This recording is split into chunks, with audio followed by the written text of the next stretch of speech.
En 1951, la Libye était l'un des pays les plus pauvres au monde. Sous Kadhafi, et avant l'intervention de l'OTAN, le niveau de vie des Libyens était le plus élevé d'Afrique. En avance sur la Russie, le Brésil, et l'Arabie Saoudite. Le droit au logement pour chaque Libyen était une obligation du gouvernement. Les couples nouvellement mariés recevaient 50 000 $ d'aide pour acheter leur propre maison. L'électricité était gratuite pour tous. Le niveau d'éducation était très élevé. Le taux d'alphabétisation avait atteint les 85%. Les Libyens bénéficiaient d'un système de soins des plus avancés et surtout, gratuit pour tous. Les personnes ne trouvant pas les soins ou l'éducation qui leur convient en Libye, recevaient une aide du gouvernement pour se rendre à l'étranger. Tous les prêts étaient sans intérêt, à 0%. Le prix de l'essence était de 14 centimes. Chaque Libyen souhaitant devenir agriculteur, le gouvernement lui offrait une ferme, avec de l'équipement, du bétail et des semences. Le 1er juillet 2011 à Tripoli, 1 700 000 Libyens sont sortis pour manifester contre l'OTAN. 1 700 000 Libyens, ce qui représentait 95% de la population de Tripoli, soit environ un tiers de la population de la Libye. La banque centrale libyenne appartenait à l'État. Et contrairement aux banques occidentales, en Libye la banque n'était pas détenue par les Rothschild, et donc libre de dettes. En 1991, la Libye a été accusée sans preuve d'être responsable de l'attentat de Lockerbie Paname 103. Il s'est avéré que les États-Unis avaient payé les témoins au procès, 4 millions de $ chacun, pour témoigner contre les accusés libyens. Ils ont été payés pour mentir, et ils ont depuis retiré leurs preuves.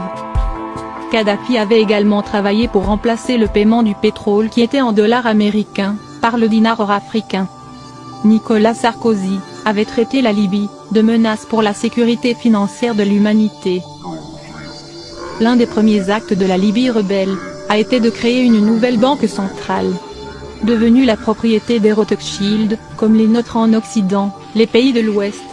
La famille Rothschild possède plus de la moitié des richesses du monde. Les banques Rothschild créent de l'argent à partir de rien, et le vendent aux États avec intérêt. Cela signifie que nous n'aurons jamais assez d'argent pour rembourser ce qui est dû. Alors que nous, et nos enfants, sommes devenus esclaves pour dette aux intérêts Rothschild. Contrairement à nos dirigeants, Cameron, Obama, et Hollande, Kadhafi avait refusé de vendre son peuple. La Libye était libre de toute dette. Les Libyens avaient beaucoup plus que nous n'avons en Occident. Ils avaient un chef qui avait de l'intégrité et du courage, et qui travaillait dans leur meilleur intérêt. Les Libyens se partageaient les richesses de leur pays, libérés du joug de l'usure, et des intérêts. Sans la tyrannie des Rothschild, et leur contrôle sur l'émission de monnaie, nous pourrions tous vivre comme des gens riches. On estime à plus de 150 000 le nombre des Libyens tués par l'OTAN et les rebelles.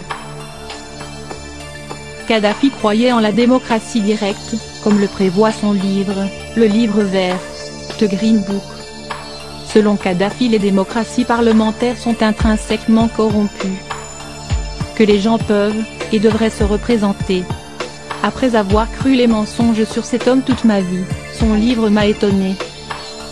Comment rester assis sans réagir, en regardant comment des individus et des pays sont diabolisés, détruits par nos gouvernements criminels. Et regarder les médias protéger ces personnes responsables de crimes contre l'humanité.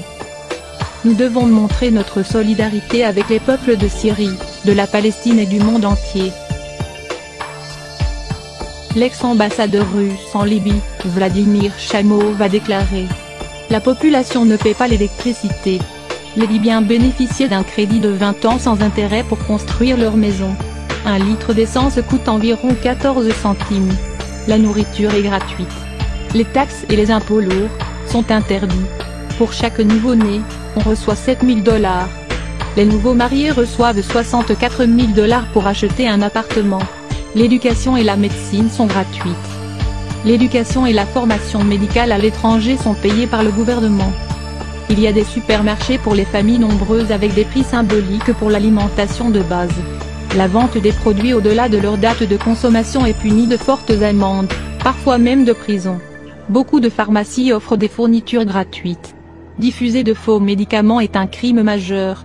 La population ne paie pas l'électricité. La vente et la consommation d'alcool sont interdites, la prohibition est une loi. Les prêts d'achat d'une voiture ou d'un appartement sont accordés sans intérêt. Les affaires immobilières sont interdites.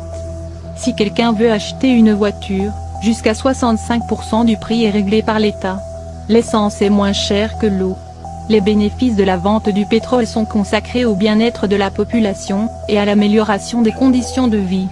Beaucoup d'argent a été dépensé pour irriguer le pays avec l'eau des aquifères souterrains, et par son échelle, le système a été appelé la 8e merveille du monde. Il fournit 5 millions de mètres cubes par jour à travers le désert et a considérablement augmenté le territoire irrigué. 4000 km de pipelines sont profondément enterrés pour les protéger de la chaleur. Tout ce qui a été nécessaire au projet a été accompli par la seule Libye.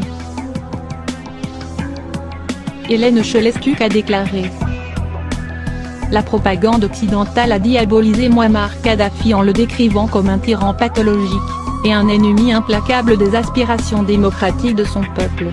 Ce n'est pas vrai, car il existe en Libye des mécanismes de contrôle populaire et de démocratie, il existe des conseils élus de citoyens et des communautés autonomes, comme appelées ici, des communes.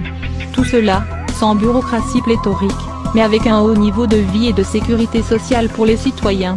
Est-ce pour cette raison que la Libye a été diabolisée et attaquée par les puissances impérialistes? Pourquoi la Libye est-elle bombardée?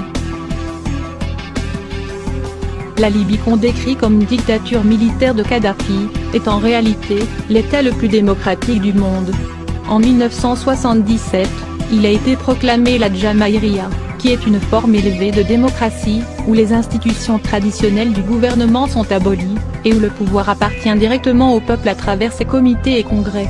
L'État est divisé en de nombreuses communautés, qui sont des mini-États autonomes, dans un État ayant autorité sur leur district, y compris l'allocation des fonds budgétaires. Récemment Kadhafi a émis des idées encore plus démocratiques, distribuer les revenus du budget directement et de façon égalitaire aux citoyens. Ces mesures, selon le leader de la révolution libyenne, devant éliminer la corruption et la bureaucratie parasite. Il n'est évidemment guère étonnant que les médias dominants ne fournissent au public aucune de ces données, extrêmement révélatrices sur la nature réelle du régime libyen, car il est probable que tous les indignés à travers l'Europe réclameraient des avancées sociales calquées sur la Libye du colonel Kadhafi. Ce qui serait pour le moins embarrassant pour les si brillants et si compétents dirigeants du vieux continent. La diabolisation du colonel Kadhafi en Occident a pris une nouvelle dimension après les attentats de Lockerbie et du décès de l'UTA. L'Occident continue d'accuser la Libye d'avoir perpétré ces attaques terroristes, alors que l'excellent journaliste Pierre Péan a définitivement démonté cette fable. Les Libyens n'ignorent pas que le CNT est composé d'islamistes ayant servi en Irak, de personnages tels que Mahmoud Jibril, connu des lecteurs de Wikileaks comme l'un des interlocuteurs favoris des États-Unis, ainsi que des membres de la tribu Arabi, une tribu connue pour sa déloyauté vis-à-vis de Tripoli et pour sa négrophobie.